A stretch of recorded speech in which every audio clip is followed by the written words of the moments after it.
At the turn of the current century, a man by the name of Alan Greenspan was the Federal Reserve Chairman. Close to the end of his directive, he gave a dire warning about our economy. He said, with the retiring baby boomers, the smaller generation of Gen X, which is my generation, and a move towards apathy among Gen Z, there are going to be more jobs in the U.S. economy than there will be people to fill them. There simply will not be enough spokes to run the wheel. We're there. Now, from then until now, a new form of lunacy has been taking over societal views. It's a form of lunacy called wokeness. Now, most of us have been able to ignore it. We have not been directly affected by it, but times have changed. Because of the lack of spokes to run the wheel, all are now beginning to be affected. I'm going to share an example with you about how my family and 999 other families in my moderately sized Central Virginia county has been affected by this lunacy as of late. A combination of lunacy of wokeness and the inability to retain enough spokes to make the wheel go round. Ironically, there's no pun intended here, but it is fitting for the story. So my son, who's now in middle school, attends public school, and he has the whole time that we've been here in the U.S. We moved to the U.S. from the Philippines 3 months before my son started kindergarten. He went to the most amazing elementary school I could imagine existing on the planet. It was a wonderful school, wonderful teachers. The other students, the other families were wonderful. It was better than most private schools that you would pay good money to attend. It used to be called one thing, but they changed its name because it was named after a man whose 5,000-acre family farm from centuries ago the school was built on. One of the men who went out and actually rubber meeting the road researched the entire Louisiana Purchase. But since his family at one point owned slavery, which is something I never have agreed with, and I think is one of the biggest tragedies, one of the most ugly scars on our nation's history. But because his family owned slaves, they changed the name of my son's grade school this past year, trying to make people forget that it ever was what it originally was, what it was named, and whose property the school was built on. Okay? No big deal.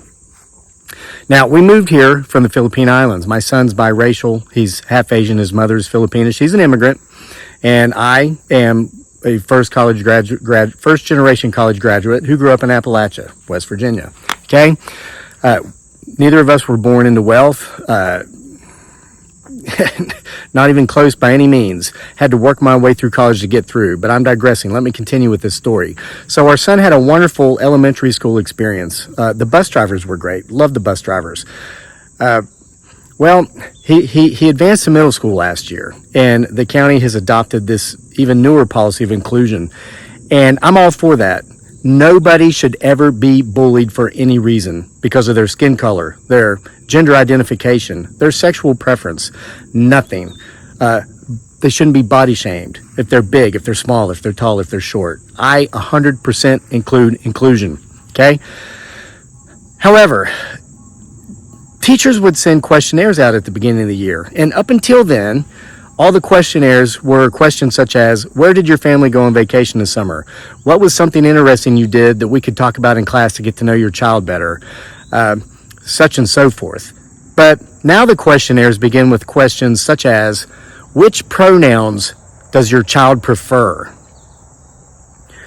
I've told my son, I've told my wife, listen, this affects some people. There are some people who identify as genders different than the ones they were assigned at birth. I get that, and I'm happy that if they prefer to be called a pronoun that was not fitting to their original gender assignment, that they have the ability to be called that, okay? However, it seems as if that has become the primary focus, almost the sole purpose, okay? But again, I've told my son, I've told my wife, listen, so many times in life you've just got to go along to get along.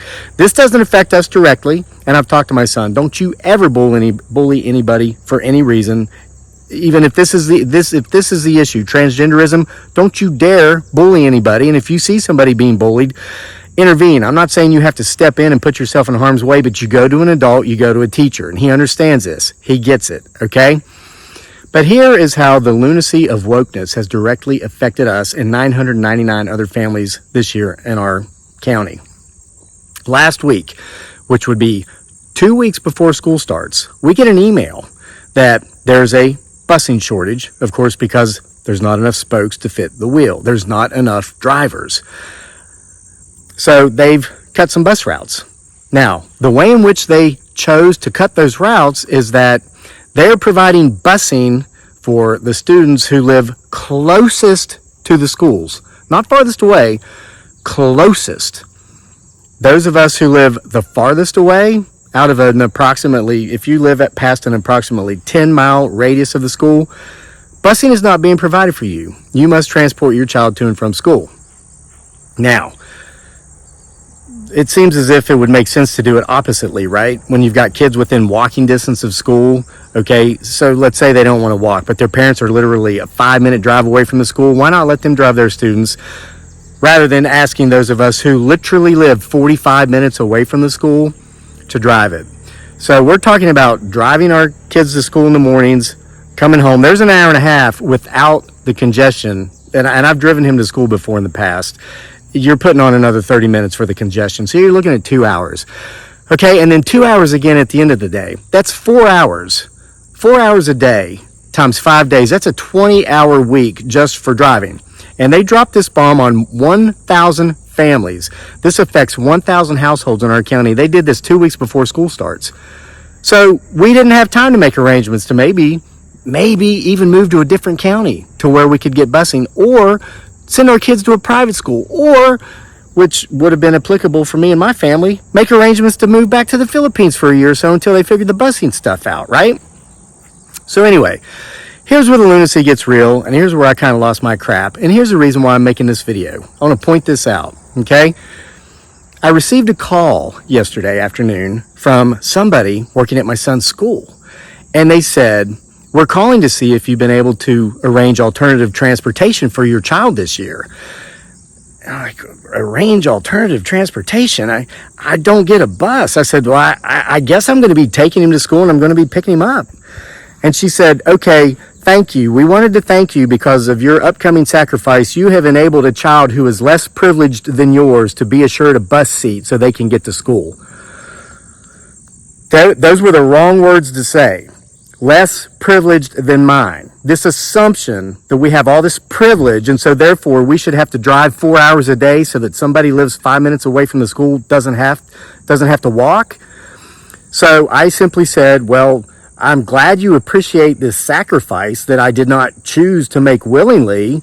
I'm curious, do I get a refund of my personal property taxes that I pay in this county, on this land, and then for my house, and on my truck, and everything else, a personal property tax that is supposed to pay for the bus services that we are not getting? And she said, sweetheart, I'm just making phone calls. Wrong thing to say, number two. I said, hey, I am a married man. You do not call me sweetheart. Do you understand that? Well, I think she realized, oh my gosh, I just kind of like reversely sexually harassed this man. So she starts apologizing. I hang up because I didn't want to hear it. She was very curt when she made the statement, but the main principle behind me being offended by her calling me sweetheart is not because I'm a married man, as much as it is that she works for a system where I have to ask her, if that's how she identifies, for her permission to refer to her as her and she, or a male in that system as he or him.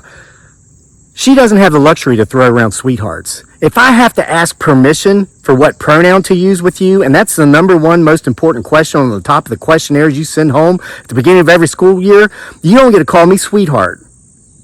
So I calmed down. I called the school back. Fortunately, I talked to someone else who was considerably more level-headed. And I said, listen, she called and asked if I had arranged alternative transportation. And I said, yeah, I guess I'm going to drive. And she sounded happy and couldn't wait to get off the phone. What's going on here? What am I missing?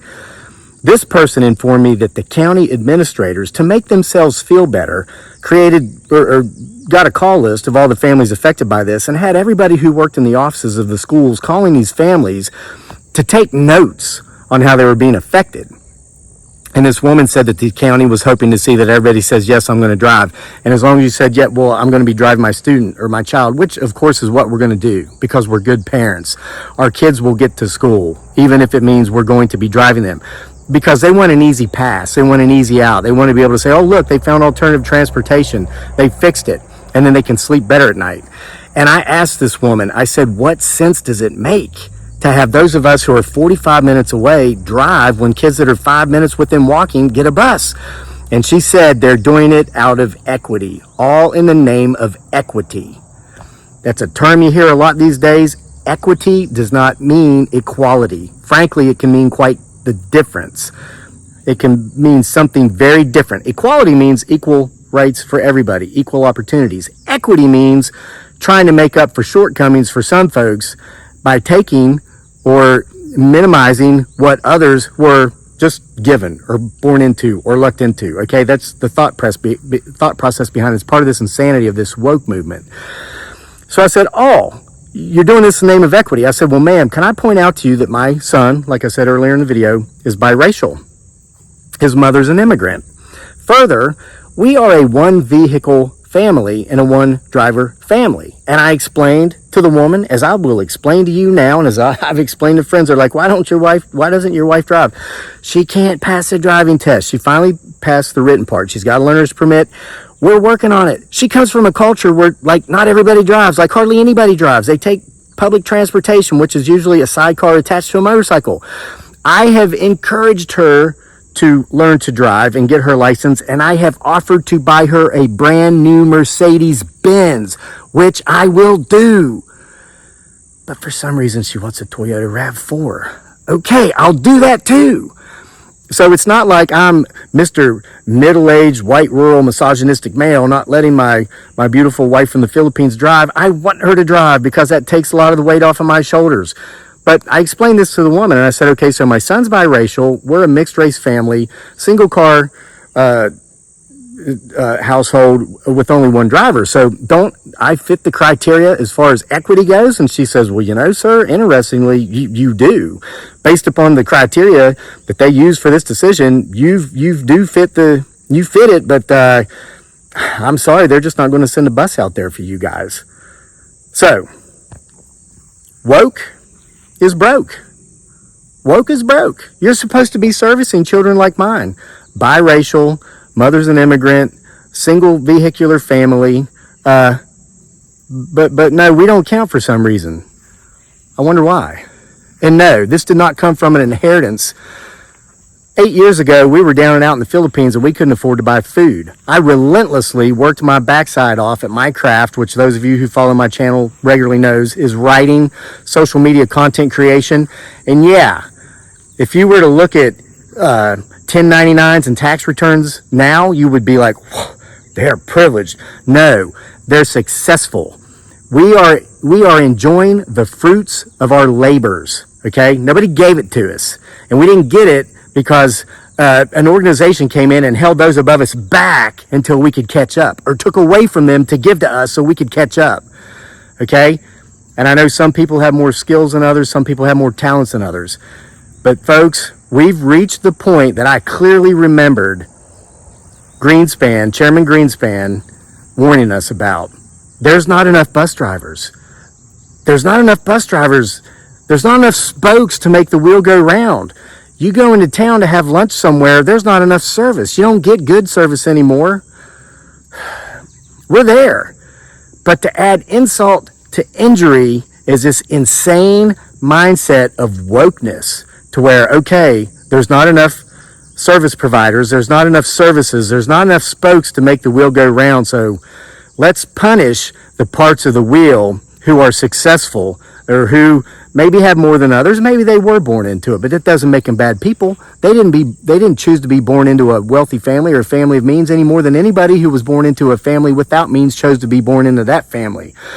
Let me tell you, I got wonderful neighbors here in my county who were born into wealth, who volunteer more time than most people who don't have the not-haves work. They coach their kids' sports teams. They volunteer at the SPCA. You see them at the school as much as you see the teachers. Some of them actually work. They run successful small businesses because they want to contribute. They want to be the spoke in the wheel that makes the wheel go round. We need to stop punish them. We need to stop punishing them because of their success, all in the name of a lunatical ideology that makes less sense than 2 + 2 = 7, because that will never be. Wake up, people. Wake up. Because if you're woke, your eyes are so closed, you'll never see.